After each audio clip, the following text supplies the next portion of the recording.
Welcome to BHDC's podcast number 2, entitled From Brownsville to the French Quarter. I am Dr. Pam Straker, and I am joined by my colleague, Lakia Maxwell, Research Education Coordinator for BHDC. Today, we are pleased and honored to speak with Dr. Thomas LaVeist, Dean of the School of Public Health and Weatherhead Presidential Chair in Health Equity at Tulane University. Dr. LaVeist's research and writing has focused on 3 broad thematic research questions. They are: what are the social and behavioral factors that predict the timing of various related health outcomes? Number 2, what are the social and behavioral factors that explain race differences in health outcomes? And number 3, what has been the impact of social policy on the health and quality of life of African Americans? Dr. LaVeist's work includes both qualitative and quantitative analysis. He seeks to develop an orienting framework in the development of policy and interventions to address race disparities in health-related outcomes. Specific areas of expertise include United States health and social policy, the role of race in health research, social factors contributing to mortality, longevity and life expectancy, quantitative and demographic analysis and access, as well as the utilization of health services. His educational attainment includes a BA in sociology from the University of Maryland Eastern Shore, an MA in sociology from the University of Michigan, a PhD in medical sociology from the University of Michigan, and a postdoctoral fellowship in gerontology and public health policy at the University of Michigan. And wow, after that mouthful, today we will focus on how Dr. LaVeist started in Brownsville, and over the course of his education and career has wound up in the French Quarter with a focus on health inequities. Dr. LaVeist, please tell us your story. What happened in high school and what happened thereafter? Well, thank you. Well, first, let me thank you for inviting me to participate in this program. Always happy to be associated with your center as you're working there in my hometown, and always happy to do whatever I can to support Brooklyn in general. So I originally went to Erasmus Hall High School. At the time, Erasmus Hall was being converted into a music school. The idea was that it was going to be the Brooklyn School of Performing Arts. I don't think that experiment worked out, but I was in the first cohort of students that was in the Brooklyn School of Performing Arts at Erasmus Hall, and wasn't having a particularly good experience, and decided that I wanted to transfer. I was zoned to South Shore High School, but wasn't able, for reasons that I don't quite understand, wasn't able to go there.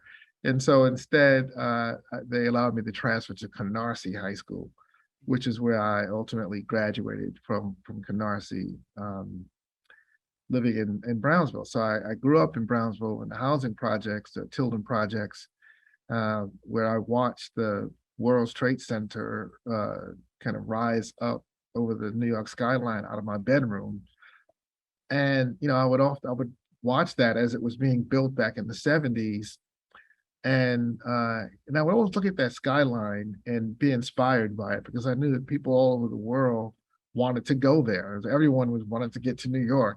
And for me, it was just right there, in plain sight, and I could just get on the subway and go. So one day I did that, and I only had enough money for a one-way trip.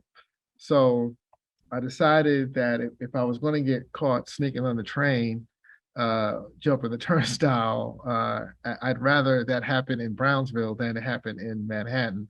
So I jumped the turnstile and got at the time, number 2 train. I understand now it's the number 3. and number 3 train out there to see what this new big building was that was being built.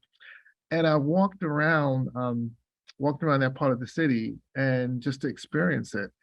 And what I saw there was that the people in the moneyed part of the city, the lower Manhattan area at the time, had a certain attitude about people that lived in places like Brownsville, as many people do. If you Google Brownsville, Brooklyn, and I have done this, you'll get millions of hits. Most of them newspaper articles about horrific things that happen there. And I'm not saying that those horrific things don't happen in Brownsville. It's a very challenged community, but it was also a community that nurtured me and a community that had a lot of people who were generous, who were thriving to be successful. And there's a lot of love in Brownsville too, that doesn't ever make it into the media. So that was my upbringing. But when I went over to Manhattan, what I discovered that is that I didn't see anything about the people there that convinced me that they were any more deserving of living a good quality of life than those of us in Brownsville. I saw nothing about them that made me think that they were special or different or better in any way. In fact, I saw things that I found horrific too, such as, back in the 70s and 80s, you remember we had a serious problem with homelessness in New York. And I saw, homeless people on the streets in the Wall Street area and people stepping over them. So what I saw was that, they were no more deserving than we was, but what was different was that the way that people was treated. If you went to the store there, how you didn't have plexiglass between you and the products in the store, how you didn't have to leave your bag at the door when you come into the store because they were concerned about shoplifting. And what I saw was that the main difference between Brownsville and Wall Street, the area with the highest life expectancy in New York versus the area with the lowest, Brownsville is the lowest and Wall Street is the highest. What I discovered there was that the only thing that was different was the way people was treated, the way people treated each other. And that convinced me that there was no reason that I couldn't achieve as much as any kid growing up in that part of the city. And that the fact that I was in a community where people was telling me that I shouldn't be able to accomplish anything, that I just simply decided that I wasn't going to believe that, and that I was going to try to do take my talents and abilities as far as I can take them, and then try to be an asset for the community I grew up in.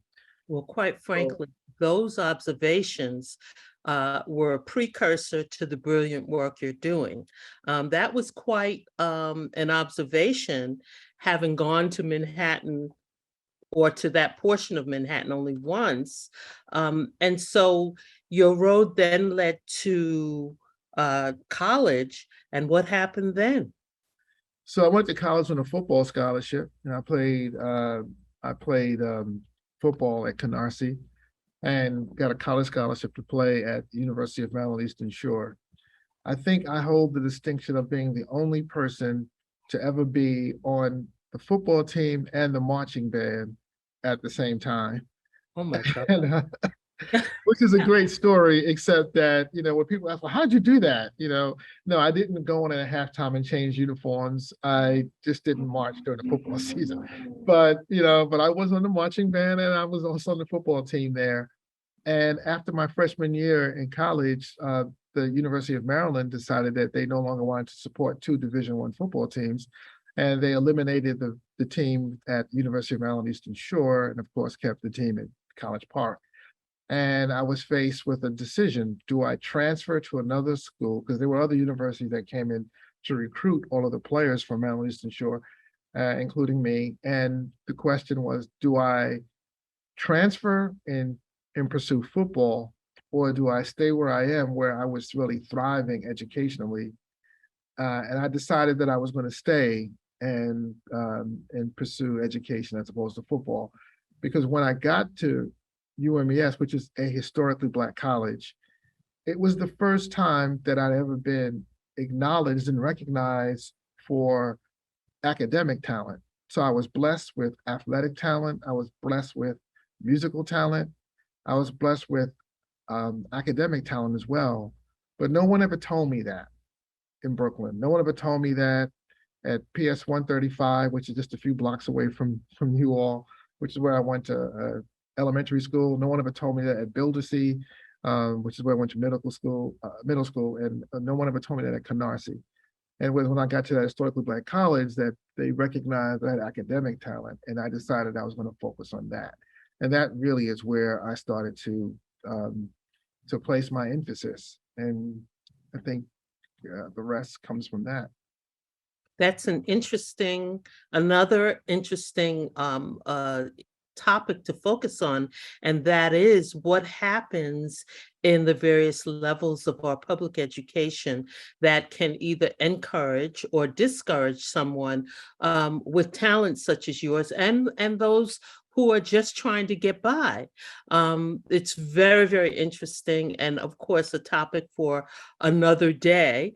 But after you had this important decision, that is staying or leaving, how did you decide that you were going to go into the study of, how does the study of health inequities kind of link up with what you were doing in college? Yeah, good question. So what happened is after college, I came back to New York and I worked as a social worker. I was working in the Bowery area, Lower Manhattan area, not the Wall Street part of Lower Manhattan, but Alphabet City. At that time, it was a pretty tough area to be. I know that's changed quite a bit now, but this was 1980s, and I was working with homeless people, and at the same time, New York had three outbreaks happening. One was you had homelessness, which was really a huge problem. We had this new drug called crack cocaine that was just coming into the city back in the 80s, and this new disease that we called GRID at the time, gay-related immunodeficiency, which we now know as HIV and AIDS. So if you're working with homeless people in Manhattan in the 1980s, then you're working with crack and you're working with HIV, whether you know it or not. And I did that for about 9 months. And then what would happen is every morning I was coming to the office and I would have a list of people that I needed to help find housing for. And I'd spend my day trying to find housing. And sometimes I'd make it through the list, and sometimes I didn't make it through the list. But whether I did or not, when I got back in the office the next morning, there was another list. And I just finally decided that, I want to understand what's causing this list, what's happening, what's driving this.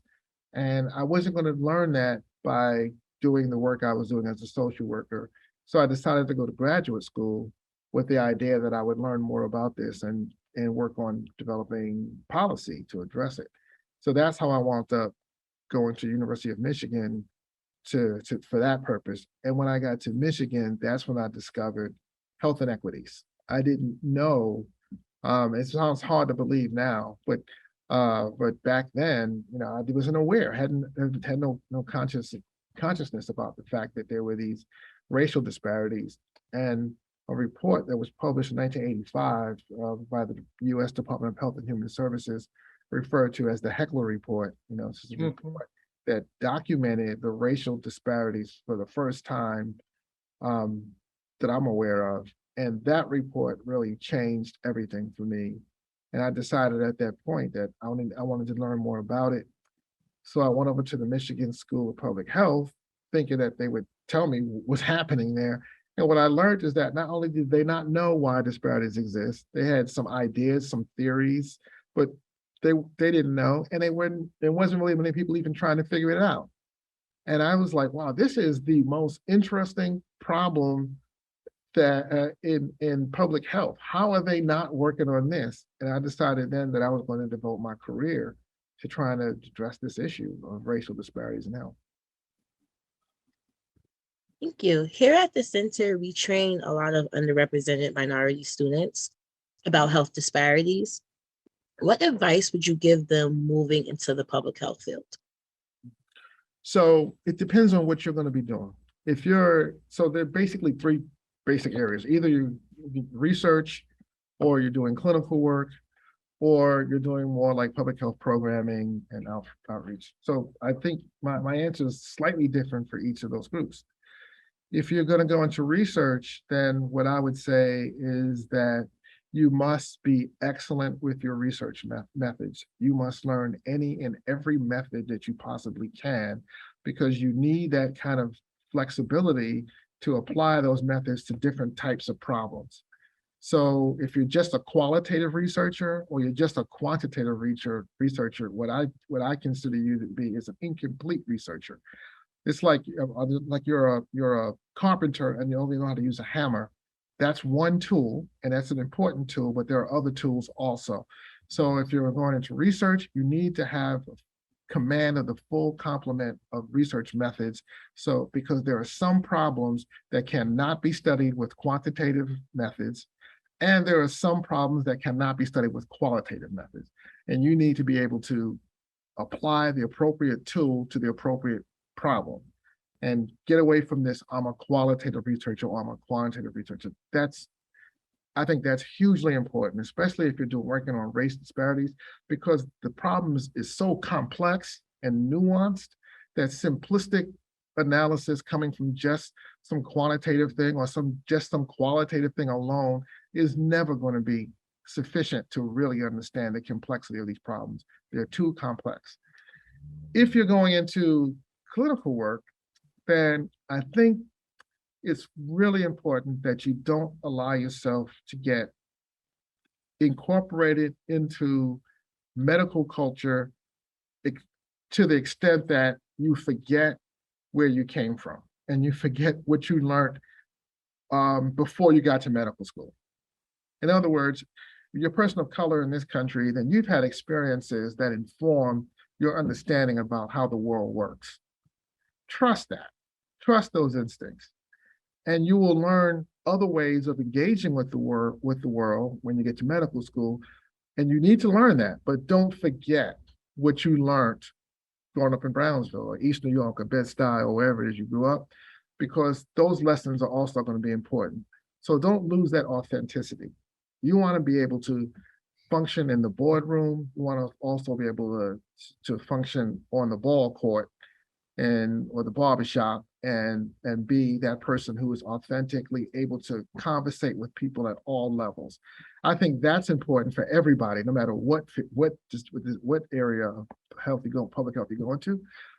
And if you're going to be in public health practice, and more like doing outreach or program development, things like that, you must understand enough about research, specifically as it relates to evaluation.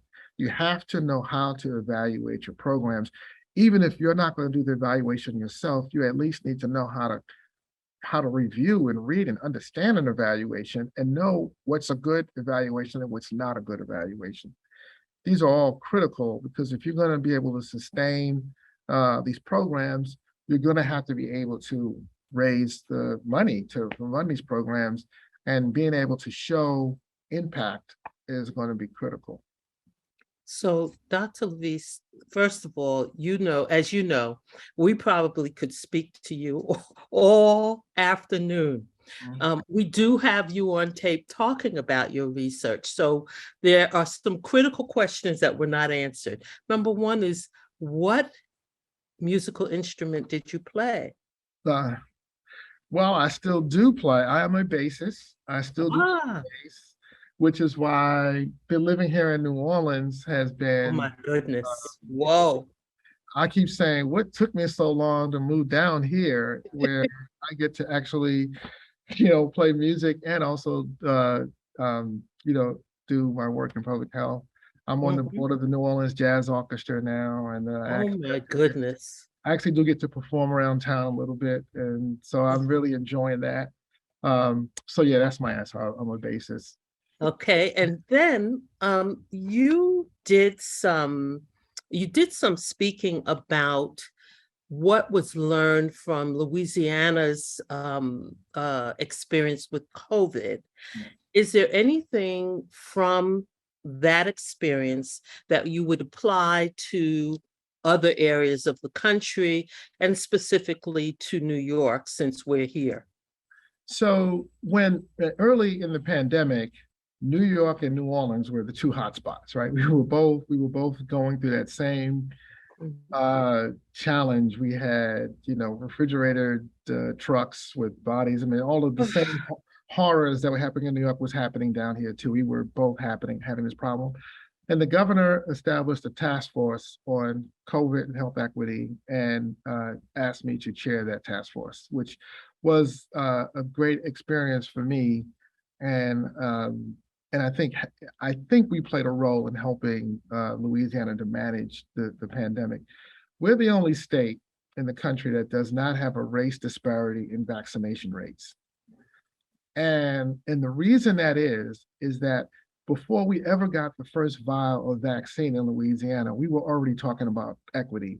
And we were already planning to not have a disparity because we had such a big disparity in testing in the beginning, and which led to a much higher mortality rate for African Americans than whites. And we were like, then they established a task force, and we said, okay, you established a task force, then you gotta let us do what we think needs to be done, and you gotta listen to what we're telling you. And we said, we're not gonna have a disparity in vaccination rates. And we didn't. And it was because what we did is before we ever got the vaccine, we said, okay, if we were gonna distribute this vaccine, what's the logical way to do it? Well, obviously, you're going to you take it to pharmacies, take it to clinics, the hospitals, and other facilities like that, right? So we said, okay, if we follow the logical plan, we mapped it out. Where are these locations? And we plotted that against the population among, where are the African Americans? Where are the low income people? Where are the Native Americans? Where are they located? And when we saw that, it was like, obviously, if we follow the quote unquote logical approach, we are going to have a huge disparity because those facilities are not distributed evenly throughout the state, right? So we said, well, obviously, this strategy is not going to work. And that's when we decided we're not going to do it that way. So, of course, we did use pharmacies and all of that. But basically, what it came down to is that if a community had anything, any facility, any kind of a building where people in that community knew how to get to it, we figured out a way to make it a place that we can do vaccination. So VFW halls, nursing homes, we did it in funeral homes. I mean, you name, if it was a place where people in that community knew where it was, we were like, okay, we're gonna make this happen. The other thing was sending people out in vans. So early on, we started out with the drive-through testing. If you map the drive-through testing sites, obviously you're going to put that in places with big parking lots, like the convention center, schools, things like that. That's what makes sense when you plot where those locations are and you plot where the deaths were happening. They were not happening where the testing sites were. So we were like, these mass vaccination sites, these mass testing, this is not going to work here. Well, they had to have cars to get there. Right, exactly. So we're like, that's not going to work. So we're going to have to bring the resources to the people. So we need vans, and we need to drive into the neighborhoods and connect with the people in those communities, the community organizations that had trust and respect in the communities. And by doing it that way, we produced again, the only state that didn't have a disparity in the vaccination rates. But it was because of a concerted effort that started before we ever got any vaccine. We started planning for it before we ever even got So what you really are saying is that you had an opportunity to make a plan and you implemented it appropriately so that you didn't have that disparity. And that health equity was at the beginning of the agenda. Absolutely. Right? When we first started talking about it, we was like, okay, so the question was, how are we going to get this vaccine out to the people? No, the question was, how are we going to distribute this vaccine in a way that is equitable and that we ensure that the populations that are having the biggest problem with COVID are covered? How are we going to do that? So that was what the conversation was, and that's what produced the outcome that we had. Well, I am forcing myself to get to the end of the discussion because, again, we really, not only could we listen to this, but we should be listening to persons like you who have been in this field and have been inspired to operate in a particular way. And I can assure you that this is going to be used in the training of the students who go through our programs. But you have an upcoming book and documentary, The Skin You're In. And this explores why Black Americans face more health problems and die younger. Your work is also at the center of a social marketing campaign. Would you like to share anything about that? The Skin You're In, coronavirus, and Black America? Yeah, I would be happy to do that. So, I mean, the book came about because I wanted to write a book about why African Americans live sicker and die younger than other racial and ethnic groups in this country. And I didn't want to write an academic book. I didn't want a book that was going to just sit in the library and be read by other researchers. I wanted to write a book to the general public. And a friend of mine who's in the music industry also, he was like, well, that's a good idea, but the people you want to reach are not going to read the book. You need to make a movie. And of course, I didn't know how to make a movie, but I did see that it was an issue there. So we decided that we needed to do both. We needed to write the book, we needed to make a film. And so when we started out with the idea of making one film, but it quickly became clear that this needed to be a series, that it was just too much information to be in one. So we have now finished one episode of it, and which is now showing in film festivals around the country. And we've also showed it at different universities as well. I showed it at Columbia University last week, as a matter of fact. And this book is this episode is based on one of the chapters in the book. The name of that chapter is Something About Brownsville. And what it is, it's kind of my story about how I came to be doing health disparities research. And it's talking about this issue of Brownsville having the lowest life expectancy of any community in New York, and why that is. And that's what it was about, showing why it is that Brownsville has the lowest life expectancy in the country. Well, I want to. Not the country, I'm sorry, lowest life expectancy in New York, not the country. Lakia and I have had the pleasure of speaking with you today, but we've had the pleasure of working with you on so many different projects, and we want to thank you again. And Lakia, do you have any closing remarks? Because, both of us talk about what a joy it is to have you talk about this.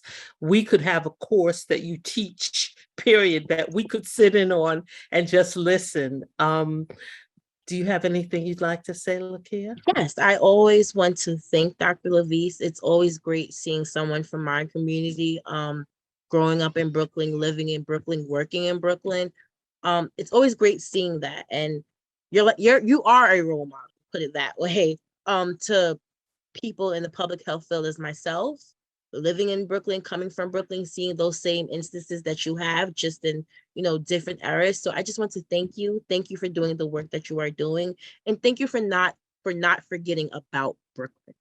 That's right. Thank you. Brooklyn, Thank you so much. I'll never forget that.